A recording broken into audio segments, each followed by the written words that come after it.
Ruth வந்து தன் மாமியார் நகோமியை பார்த்து சொல்கிறாங்க, நான் இன்னைக்கு வயல்வெளிக்கு போய் யார் எனக்கு தயை செய்கிறாங்களோ அவங்க வயலில் நான் கதிரெல்லாம் பொறுக்கிட்டு வர்றேன் அப்படின்னு சொல்லி பெர்மிஷன் கேட்குறாங்க. அதுக்கு நகோமி போயிட்டு வா என் மகளே அப்படின்னு சொல்லி அனுப்பி வைக்கிறாங்க.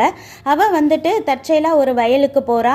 அது வந்து போவாஸோடையதாக இருக்குது.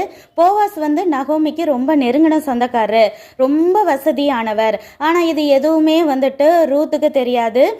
ரூத்து வந்துட்டு போவாஸ் லேண்டுக்கு போகணுன்னோ, அவர் ரொம்ப வசதியானவர்னோ, இல்லை அவர்கிட்ட நல்ல விதமாக பேசி கல்யாணம் பண்ணிக்கணுன்னோ எந்த ஒரு உள்நோக்கமும் கெட்ட எண்ணமும் இல்லாமல் இன்னசென்ட்டாக அந்த வயலில் போய் கதிரெல்லாம் பொறுக்கிட்டு இருக்கான்.